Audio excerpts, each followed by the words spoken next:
Ukraine युद्ध में जब रूस ने ब्लैक सी से यूक्रेनी अनाज के एक्सपोर्ट के रास्ते बंद किए थे, तो पोलैंड, बुल्गारिया, रोमानिया, स्लोवाकिया और हंगरी जैसे यूरोपीय देशों को यह डर था कि यूक्रेनी अनाज के उनके बाजारों में आने से उनके यहाँ के किसान बर्बाद हो जाएंगे। इसलिए उन्होंने अपने यहाँ पर यूक्रेन के सस्ते अनाज के बिकने पर बैन लगा दिया था। लेकिन नेटो देश पोलैंड ने यूक्रेनी अनाज के एक्सपोर्ट के लिए अपने यहाँ से एक वैकल्पिक मार्ग का समाधान निकाला था और यूक्रेन का अनाज पोलैंड के रास्ते बाकी देशों में एक्सपोर्ट होने लगा। लेकिन अब पोलैंड के किसानों ने फिर से यूक्रेन बॉर्डर को अपने ट्रैक्टर से बंद कर प्रदर्शन करना शुरू कर दिया है, जिसकी वजह से यूक्रेन को मिलने वाली सैन्य मदद उसके सैनिकों तक नहीं पहुंच पा रही है। दरअसल पोलैंड के किसानों का मानना है कि पोलैंड के रास्ते जो यूक्रेन का अनाज दूसरे देशों को एक्सपोर्ट किया जा रहा है, वो कहीं ना कहीं पोलैंड के बाजारों में भी पहुंच रहा है, जिसकी वजह से पोलैंड के किसानों को उनकी फसल का जायज दाम नहीं मिल पा रहा। पर किसानों का ये प्रदर्शन यूक्रेनी अनाज तक तो ठीक था, लेकिन अब ये प्रोटेस्ट पुतिन समर्थन की ओर मुड़ता नजर आ रहा है, जिसकी वजह से ज़ेलेंस्की की टेंशन बढ़ गई है।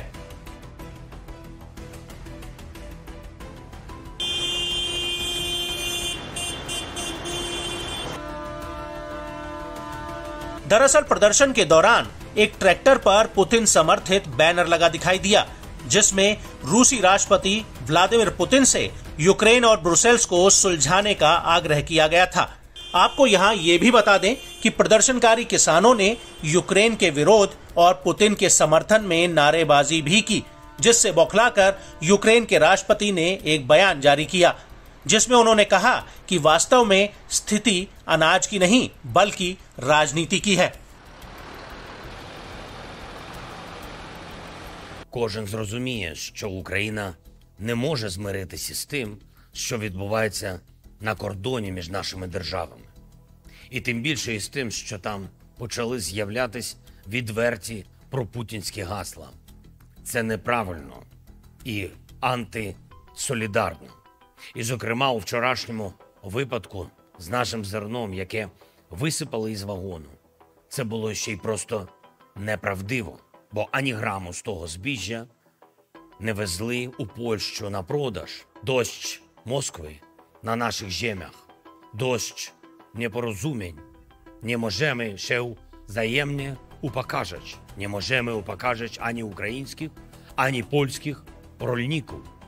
Potrzebujemy jedności, potrzebujemy rozwiązań między nami, Ukrainą a Polską, i na poziomie całej Europy. हाल के दिनों में सीमा के दोनों ओर के लोग एक दूसरे के विरोध में उतर आए हैं। इस महीने की शुरुआत में ही कुछ प्रदर्शनकारियों द्वारा कथित तौर पर जमीन पर यूक्रेनी अनाज फेंकने के बाद पोलैंड में यूक्रेनी दूतावास ने पुलिस में शिकायत दर्ज कराई थी।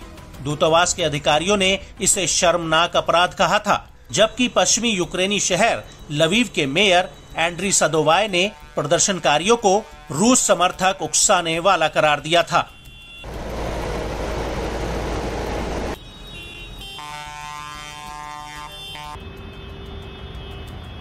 वहीं पोलैंड ने कहा कि वो चेक सीमा के करीब प्रदर्शन में ट्रैक्टर पर पुतिन समर्थन के बैनर की जांच कर रहा है। पोलैंड के विदेश मंत्रालय ने बुधवार को एक बयान में कहा कि पोलैंड सबसे बड़ी चिंता के साथ यूक्रेनी विरोधी नारों और व्लादिमीर पुतिन की प्रशंसा करने वाले नारों और हाल की कृषि नाकेबंदी के दौरान उनके द्वारा छेड़े गए युद्ध पर ध्यान देता है।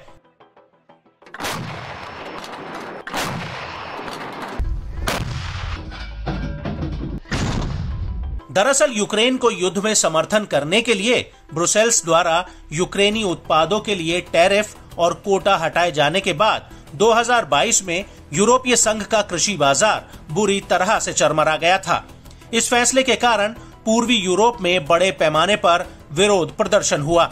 साथ ही यूरोपीय संघ के नेतृत्व और क्षेत्र की सरकारों के बीच विवाद भी हुआ था। यहाँ तक कि पोलैंड के राष्ट्रपति आंद्रेज डूडा ने एक इंटरव्यू में कहा था कि अगर यूक्रेन को यूरोपीय संघ में शामिल किया गया तो शामिल करने की शर्तों में वर्तमान सदस्य देशों के किसानों की उचित सुरक्षा करनी होगी।